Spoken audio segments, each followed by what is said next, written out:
Yo, good eve mga boss. So ngayon, tutorial tayo para sa pag-track ng plaka ng iyong sasakyan. So kung bago ka pa lang sa page ko mga boss, baka pwedeng pakipindot mo naman yung like and subscribe and follow na rin mga boss. Pa-share na rin ng mga video natin. So una mga boss, i-open mo ang cellphone mo. Hanapin mo ang Chrome. Nakikita mo yung Chrome na yan mga boss. Pindutin mo lang yung Chrome na yan bossing. So pagka-pindot mo bossing, ayan, diyan ka lalabas sa Google.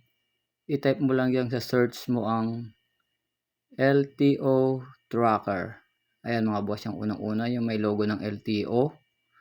Ayan yung pipindutin mo. I-click mo lang yan bossing.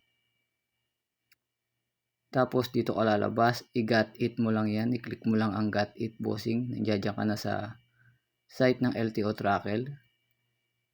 So plate number ang anin mo bossing. Pumunta ka dito sa plate number, wag sa driver license Plate number ka pupunta bossing. So pagkapunta mo sa plate number, i-type mo yung MB file ng mga bossing na makikita mo yan sa CR ng yung sasakyan, sa papel bossing. I-type mo lang dyan ng CR ng yung sasakyan, yung MB file. So pagka na-type mo na bossing, i-click mo lang yung box na maliit sa I express consent to the processing of my personal information. I-click mo lang yan bossing ko. So pagka na-click mo na yung bossing ko, dito ka nalalabas niyan bossing, track my application. Ayan na bossing, track and check availability ka na bossing ng iyong plate number. Searching lang, ayan lalabas na ang iyong plaka. Kung gusto mong set appointment, pindutin mo yung set appointment. Kung gusto mong deliver my plate, bossing, click mo lang ang deliver my plate para i-deliver yan sa'yo door to door. So pagka-click mo ng bossing ng deliver, dito tayo sa shipping information. Fill upan mo lang yung first name, last name, middle name, kung may suffix ka, junior, the third, the second, email address bossing, yung updated na email address mo, saka yung mobile number mo, update cellphone number mo bossing. I-type mo lang dyan. So pagka na-type mo ng mga bossing, mamili ka lang ng delivery courier kung atin malapit sa'yo. So, ayan, mamili ka lang dyan sa mga yan, mga available. Walang malapit sa'yo bossing. So pagka nakapamili ka na boss, kung anong courier ang gusto mo,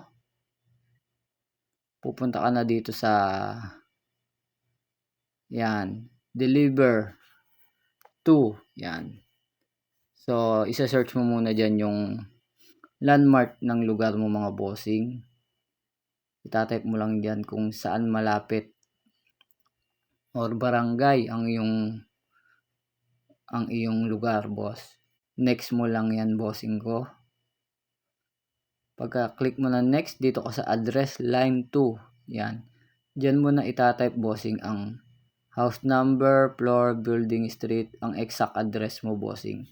Para door to door na i-deliver sa'yo ng LTO ang iyong plaka.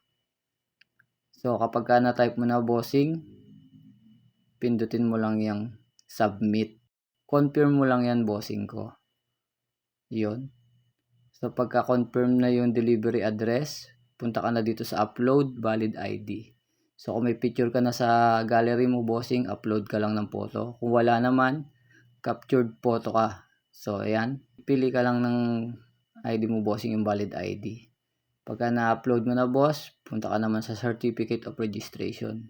Yung CR ng motor mo, ganun din, pipicturan mo or i-upload mo. Tapos kung hindi sa'yo nakapangalan bossing, kailangan mo ng deed of sale na notaryado. Picturean mo yon, tapos i-upload mo rin bossing. Ayun ang add supporting document. Tapos continue mo lang. So ayan na yung shipping information bossing. Pupunta ka na sa GCash. Click mo lang yung GCash bossing kung magbabayad ka na ng amount to pay 465.77 pesos.